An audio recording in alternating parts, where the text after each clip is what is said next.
That was a common Bengals W, one that has been all too common, as well as on the road, but of the last 3 or 4 weeks. Man, this makes me very, very happy to see. Welcome, guys. Sean Ross Sapp of Fightful here on Common Bengals W, hanging out with you guys to talk about this game that ended a little bit ago. Rewatched the highlights, got a lot of talking points. The Cincinnati Bengals beat the Cleveland Browns and moved to 3-4. Now, I will continue to say this as long as I need to. It's hurtful, sickening, saddening, all those emotions that the Cincinnati Bengals are so close to being 7-0. They are a Tanner Hudson fumble, a Joe Burrow fumble, or one pass interference call. They are one pass deflection in Washington and just one, sensible defensive drive away from being 7-0. But that's not the way that things work on hypotheticals. But the Bengals get what I felt like was their most comfortable win. As Tim says, don't forget to leave a thumbs up and follow. I would greatly appreciate that. Bengals on the road have been getting it done this year. It's getting it done at home that has been the struggle. And there are still some issues, some gaping holes, and definitely some concerns here for the Cincinnati Bengals that we are going to talk about. But they down to the Cleveland Perverts tonight by one score, 21-14. The score doesn't really tell the tale of the game. Deshaun Watson injured. I mean, quite frankly, his season is definitely over. His career might be over unless the Browns try to force it again and see if maybe he somehow gets it back by not playing, which hasn't worked well for him in the past. But I hate to say I told you so with Deshaun Watson. And I'll say this, he was like 15 of 17 passing.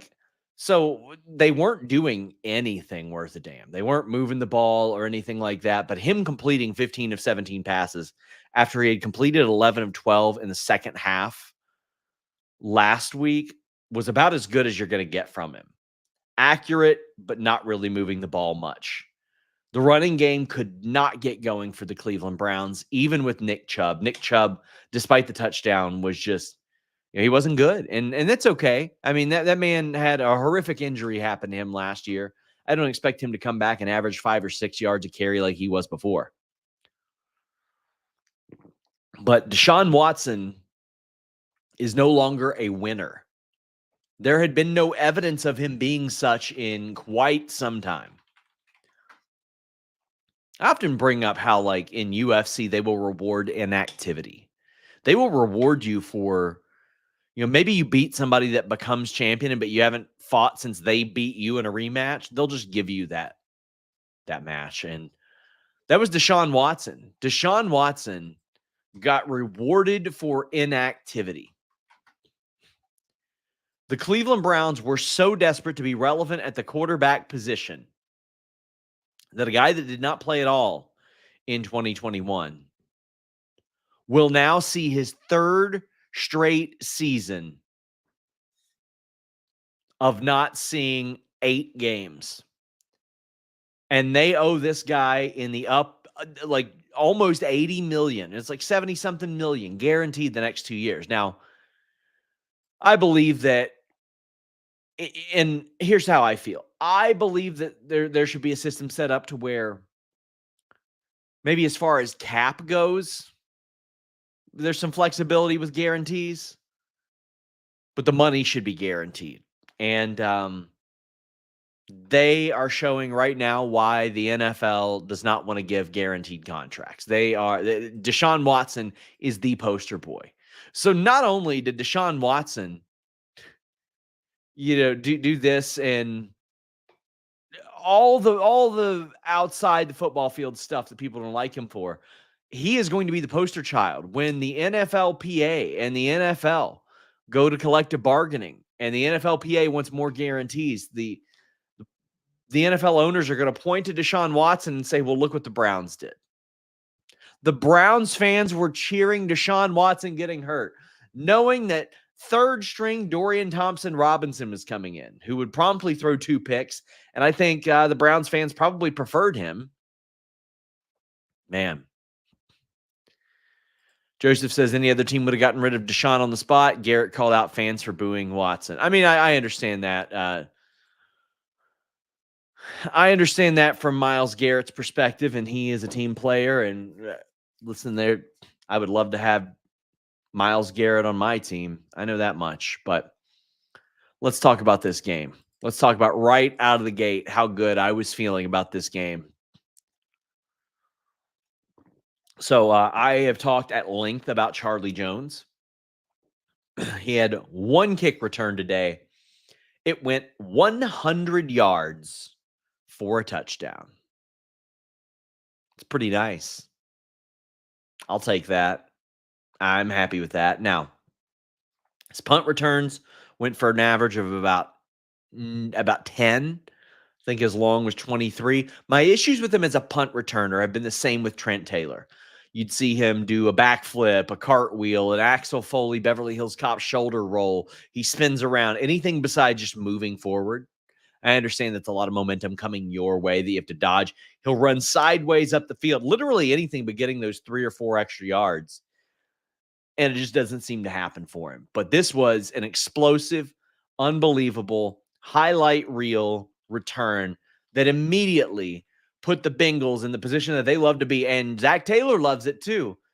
Because let me tell you, Zach Taylor, not my guy when he is up. I feel concerned when the Bengals are up by a score because I know how Zach Taylor is going to call play. For example, when the Bengals are up 7, I can't remember if it's the first half or the second half, but they get that pick in their midfield, and you can tell Zach Taylor is only playing for 3 points. And we're talking third quarter, like midway through the third quarter. He runs the ball twice and a tight end screen at the line of scrimmage. Now, I understand also the Bengals are dealing with the unfortunate loss of Orlando Brown, who hopefully he is going to be okay. I have not checked the updates on him yet. I need to do that. But when he went out, his absence was felt immediately. And let me check and see how he was doing. But Cody Ford came in and stunk up the joint. Orlando Brown told Kelsey Conway he was going to be okay. And so did Geno Stone, who said he won't miss next week, but he hurt his shin. I thought he broke his leg. Listen, Deshaun Watson snapped his Achilles. You can see that. That's unfortunate. Unfortunate physically. Hard for me to feel bad for that man in a lot of other ways. I'm never going to root for someone getting hurt, though. But the injuries that stacked up on the field, also so glad to see Nick Chubb back after what he went through. But Orlando Brown's absence was felt. Cordell Volson. So a thing I want to talk about with him, he is getting called for conspiracy to hold an awful lot. He gets called for some very unfortunate penalties. And another one was today that erased a very good Chase Brown run.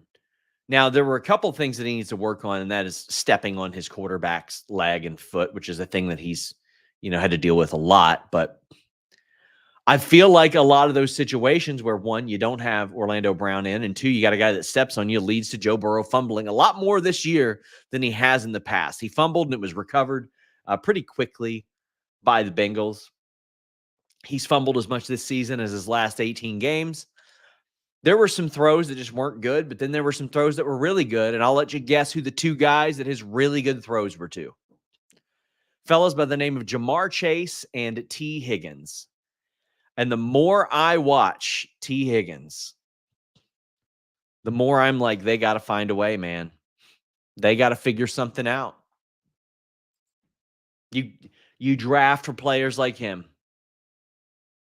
I don't think Zach Moss will be back next year by the way that he's playing. We'll talk more about that momentarily. Even though Geno Stone had a pick today, hard for me to believe that will He'll be back at that price. Jamar Chase, they should have signed him in August. T. Higgins, they probably should have signed him last year. If they would have signed T. Higgins last year or this year, we're talking in the mid 20s as opposed to him probably getting in the 30s now. High 20s, low 30s. Jamar Chase cut that one over his back shoulder and then stepped over the defender. You cannot replicate the type of physicality those two guys bring. Jamar Chase catches one of those signature Zach Taylor, Joe Burrow terrible screen passes, and what should have been like a half a yard loss ends up being a 7-yard gain. He was fantastic. T. Higgins is so big. He can go up and get passes that other people cannot get. Ones that Jermaine Burton will not be able to get. And Jermaine Burton isn't getting snaps. So I don't know what we do there. Yoshi Voss is a big dude. He's about 6'3", but the Bengals are going to need another big athletic wide receiver. If I'm them, I draft a wide receiver pretty high and see how things go with that and with Burton and his development.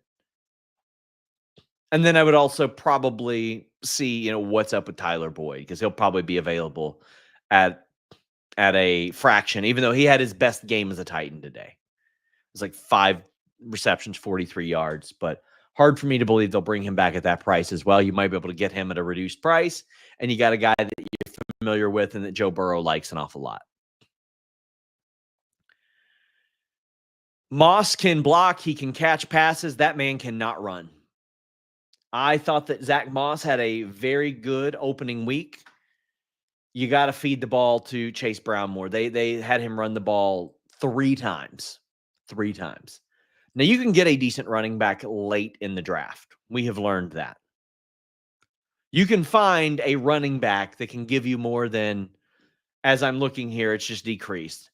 1.2 yards per carry with a long of 3 on 6 carries. 2.2 with a long of 7 on 6 carries. 2.7 with a long of 8 on 9 carries. Joe Mixon was giving you more output than that. I'm glad that he's finding success. I'll continue to say the same thing that I said. Scheme fit, way better for him in Texas. But Zach Moss is really, really bad at running the ball right now. They cannot trust him to do that.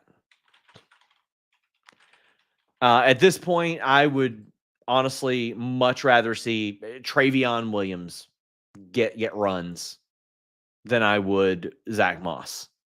That's how bad. 3-4, how are we feeling? A lot better right now.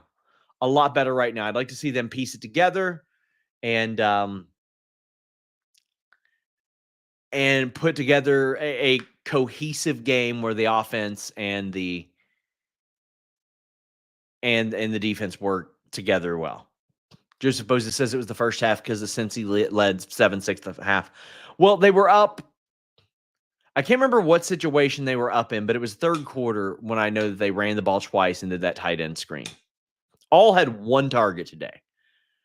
Why are Eric All and Tanner Hudson getting the same number of targets? I'm fine with Mike Gesicki being out there for the amount that he's making and getting some targets, but listen, Tanner Hudson lost my confidence in that opening game. Bengals are 4-3 for sure if he takes care of the ball. So, Zach Taylor was a little bit more aggressive in the first half, which I like. The Bengals drew a lot of penalties. Like, the Bengals got willed back into this game because of all the penalties on the Browns. Now, there were still some bad calls, like no DPI on Jamar Chase, but hard for me to, sit here and say, oh, well, you know what? The Bengals got hosed by the refs or anything like that because the Browns gave up 80 yards due to penalties, like 10 penalties today. So I'll take that. I'll for sure take that. There was also DJ Turner just mauling the Browns receiver in the end zone, which helped put points on the board for them. But they barely ran the ball in the first half, and it became abundantly clear that they weren't going to do that. Offense in the first half was bad, was non-existent, was flat. Evan McPherson no longer automatic. Misses a kick about every game.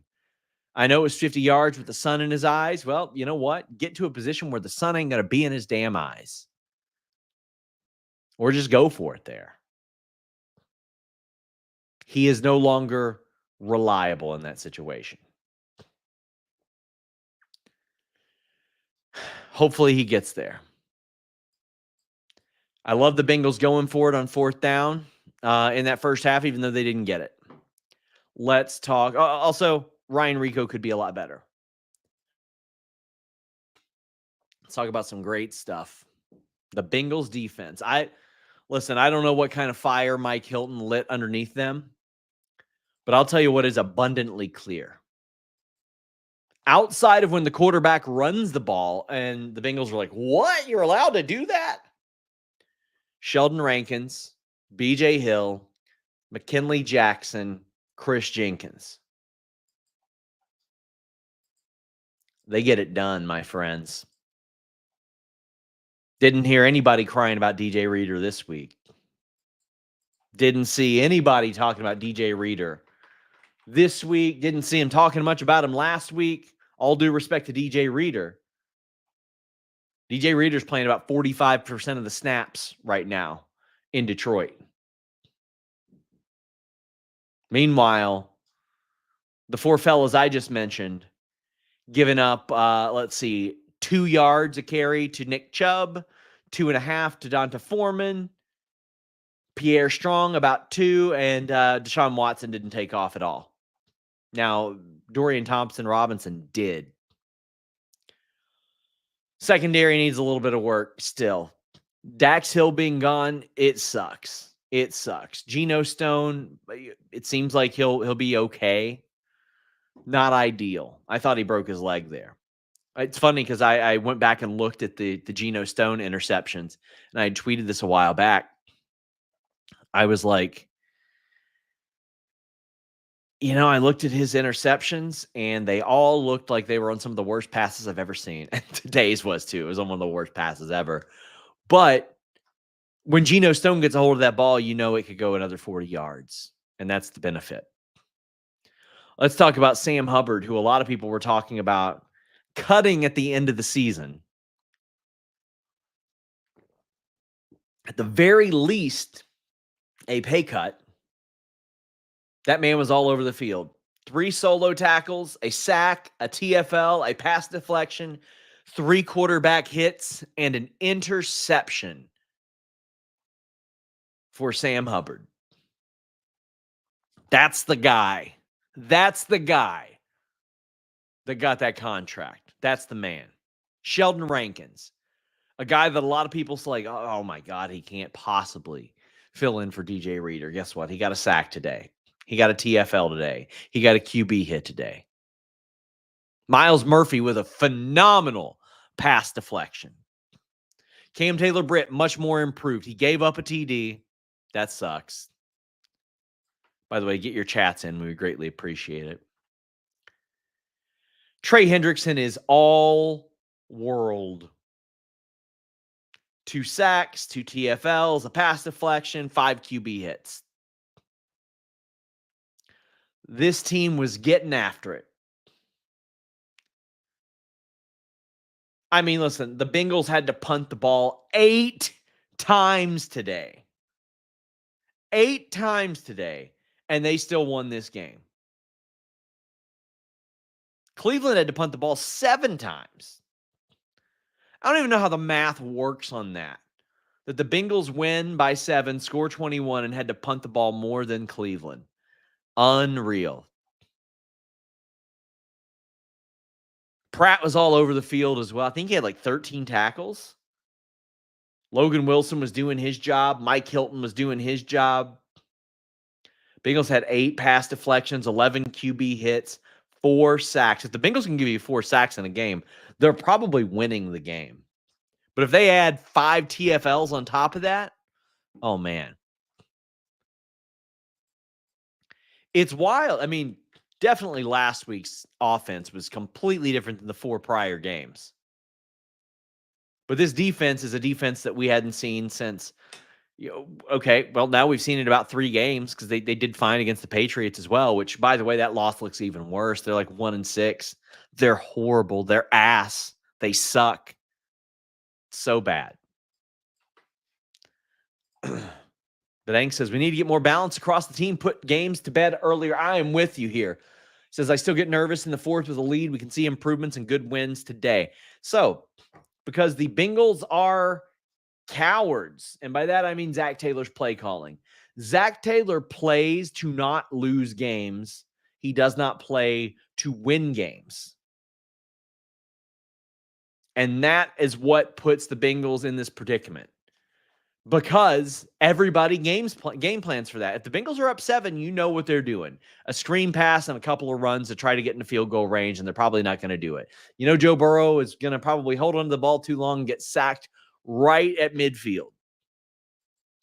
Richard says, thoughts on how the Bengals match up against the Steelers this year? Feel like that could be the turning point. One of those two teams end up being in the playoffs.